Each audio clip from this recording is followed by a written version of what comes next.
La Unión del Pueblo Entero, we hosted an economic development discussion with UnidosUS.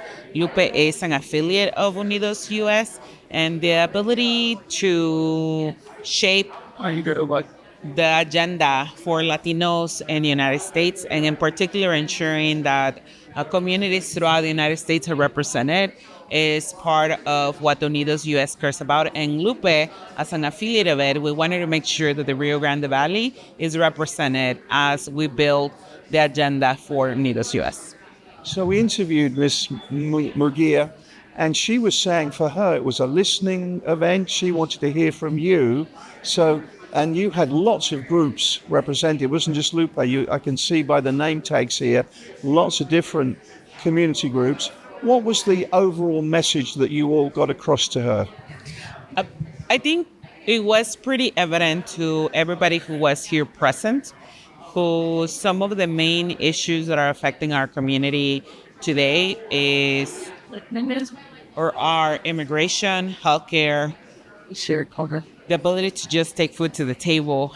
But because everybody is being affected through the budget cuts, it has also been, how do we as nonprofit organizations become more civically engaged?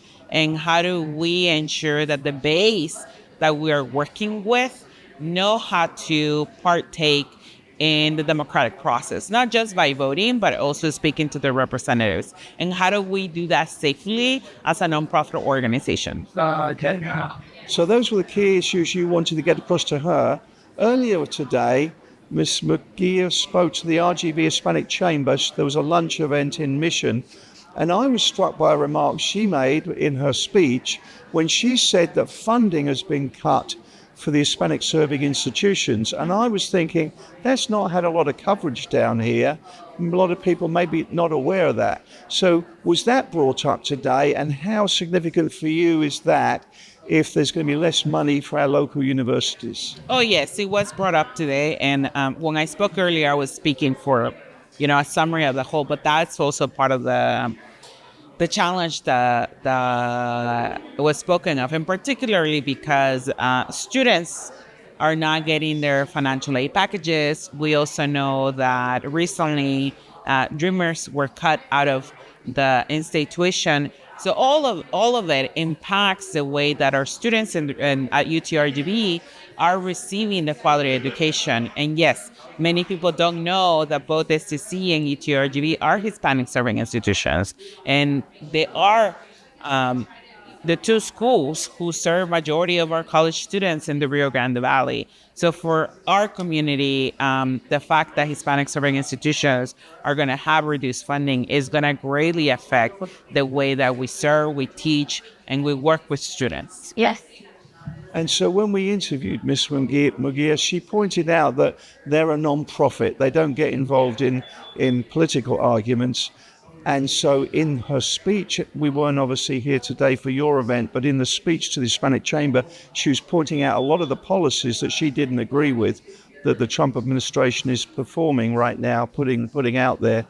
And so I put it to her in the interview that you are aware that along the border, a majority of people voted for Trump. So when she said, as she did in a lunch event, we need to mobilize against these bad policies, I wanted her to square that picture, because she's saying Hispanic communities mobilize, and yet, as we know, you're very much aware of this, that along the border, most people were for Trump, and therefore, how do we know that they're not for those policies that he's now implementing?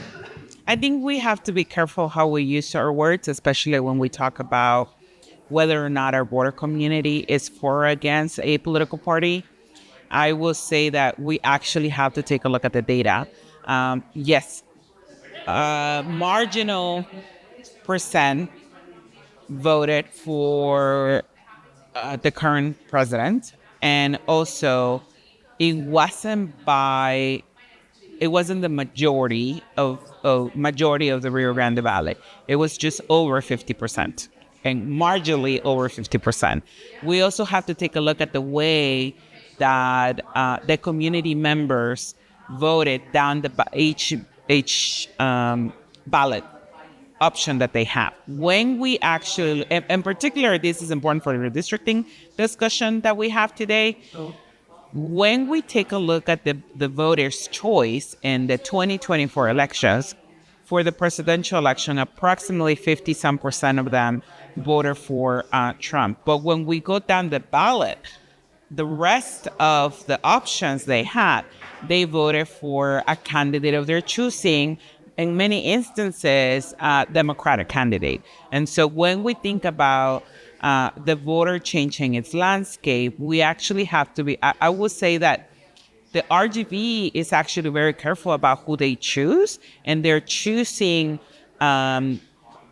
election by election on who they want to represent them. What I would also say is that elections have consequences. And so when we think about, for us Latinos and for the Rio Grande Valley, when folks go out to the polls, they have to be conscious about how they're choosing to represent them. Many of them haven't learned of the consequences of those elections. And so we want to ensure that when people go out to the polls, that they are educated, that they do their research, that they do their homework in choosing. And I think the 2024 elections tell us that the Rio Grande Valley is way on their way to do that, because they don't vote down a ballot just by a political party down the ballot. They very carefully select each race on who they want. Another question. How concerned, afraid, scared of the ICE raids are your members, your community here? And did you speak up to that issue to Ms. Murguía, the ICE raids and the impact it's having on the community? That was very prominent to the voices of the community who were represented today, and particularly through the healthcare angle, in which the community health clinics are not receiving as many patients as they typically will. We get to see that in our offices. We have seen, we usually have a overwhelming amount of community members coming in for services. We have seen a significant decline of that, and we understand, at least as LUPE, we're equipped to do this service. We did it during the pandemic, and so we're operating under the assumption that folks want to stay home for safety, and we're still servicing them. We're still going out to them. We still have online events to make sure that we stay connected. So you're putting that the downturn in visits to this center for the programs, the services you offer, you're putting that down to fear. People are staying at home for fear of being picked up. What we are doing is we're ensuring that the community member is equipped that if they come in contact with law enforcement, or with ICE or Border Patrol, that they have the rights and that they know how to defend themselves. And so I think what I would say is that, yes, raids are happening throughout our community. And we know that a lot of construction sites have particularly been ahead of a priority. However, we have also equipped our community members to defend themselves against those raids. And I think the testament of our members to ensure that they stay safe has worked.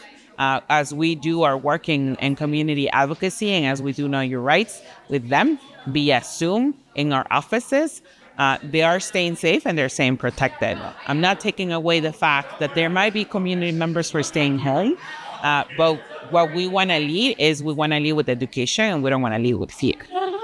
And it's not just construction sites. My favorite restaurant in Brownsville, they tell me all the time they can't get the staff. The staff are afraid to come in.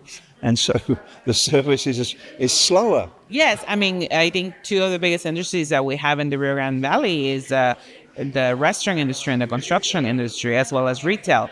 But through these rates, we have seen restaurants and construction workers being affected the most. So we want to make sure that community members get the support they need, that they know about their rights, that they get the red cards. But also as business owners, you have agency to not let people into your grounds. And so speaking to business owners, I will say, learn about what your rights are as a business owner, and don't let law enforcement into your grounds. Say they have no business there. And Ms. Murguía, she understood that, she got it, she heard you loud and clear. We think that UnidosUS is able and willing to listen to the needs of the community. But moreover, I don't think UnidosUS is not going to come save us. We as a community need to do our work. This is an opportunity to ensure that the voice of the Rio Grande Valley is taking into account at a federal level as they draft their agenda, their prosperity agenda. And we as LUPE, we're part of UnidosUS. And so we care that Latinos, not just in Texas, but also in the Rio Grande Valley, we have the ability to prosper and we have the ability to have a thriving economy. And so with that in mind, I think it's a responsibility of all of us who were here in this listening session to ensure that we take the next step to ensure that the Rio Grande Valley is thriving and living in a safe community. Tania, those are all the questions I had. Have I left anything out? Anything else you want to add? No, I just think that